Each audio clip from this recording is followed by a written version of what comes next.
Welcome to the Marriage Steps podcast, where developing a long-lasting, happy relationship is the status symbol to achieve, and following my 6 marriage steps is a path to help get you there. The 6 steps are establishing a covenant foundation, owning your brokenness, learning to share power, developing emotional attachment, cultivating sexual fireworks, and staying in love. I'm Dr. Wyatt Fisher, a licensed psychologist specializing in marriage counseling. If you believe in this podcast and like to help me keep it on the air so couples worldwide can receive hope for their marriage, please consider becoming a monthly supporter by going to patreon.com/marriage steps. That's patreon.com/marriage steps. Today I'm going to focus on 5 ways to improve your marriage during the coronavirus. So 5 ways to improve your marriage during the coronavirus. So we're living in a very scary time right now. As you know, everything is on shutdown. Everything's about social distancing. Everything's about being quarantined in your home. Revenue's going down. Businesses are shutting down. It's a scary time. And a lot of people are having a lot of anxiety. Makes sense. Very understandable. So I'm going to go through some steps today on how we can leverage this crisis to better your marriage. The first concept I want to go through is called ERG, and it stands for existence, relatedness, and growth. And what this theory talks about is that all people across the planet have those 3 needs, and they usually go in that order. The first need is existence. So that's, how am I going to live? How am I going to eat? How am I going to have food or shelter and clothing? The basics, that's existence. And then when that's satisfied, people go up to the next level, which is relatedness. And that is all about relationships and connecting and improving intimacy and improving community. That's relatedness. And the level up from that is growth. So that can be personal growth, that can be career growth, that can be any type of self-improvement. That's growth.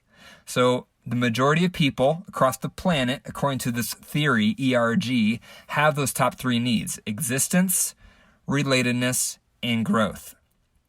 So one way to think about this one in regards to the coronavirus is a lot of us are in the existence category, where we're looking at the basics. Are we going to be able to make it through this crisis?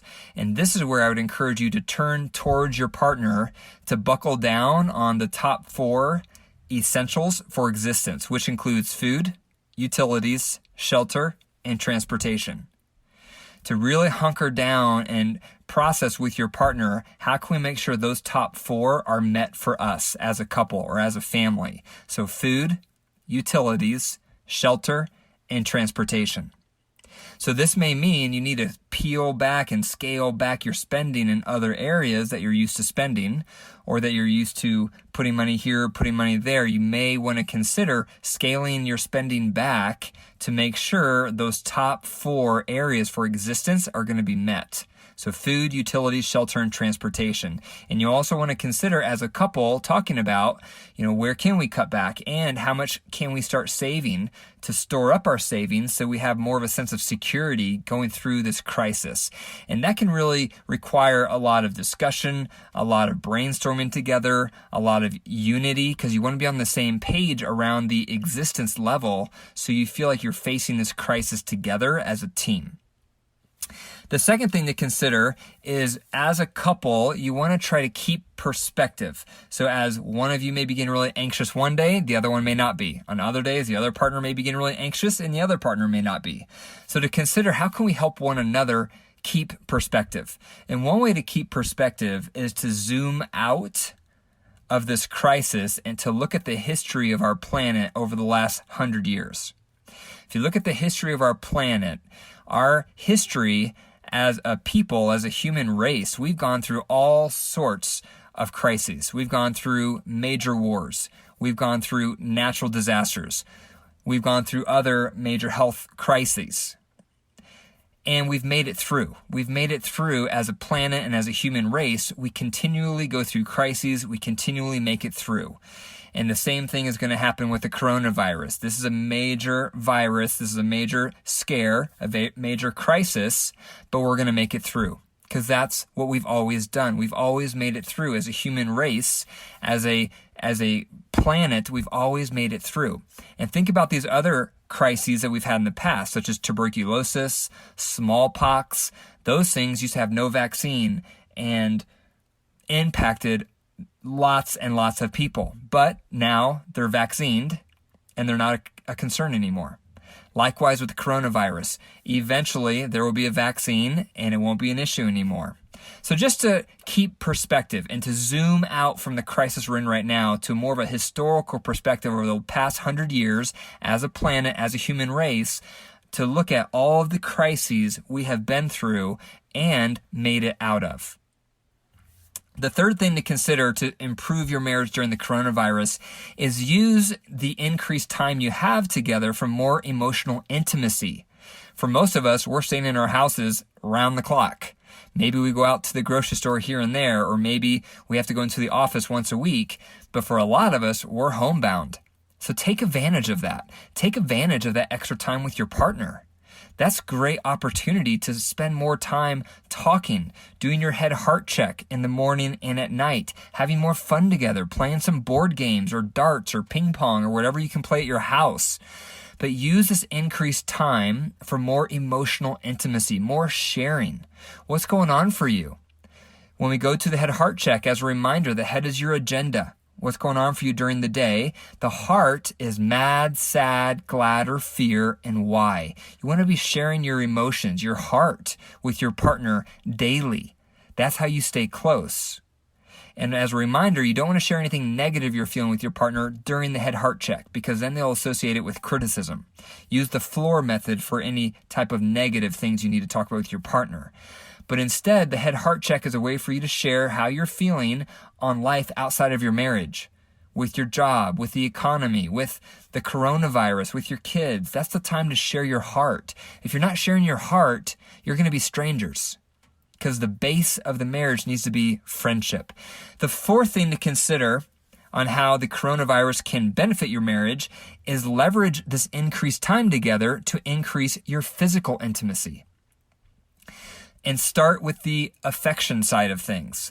So touch each other more.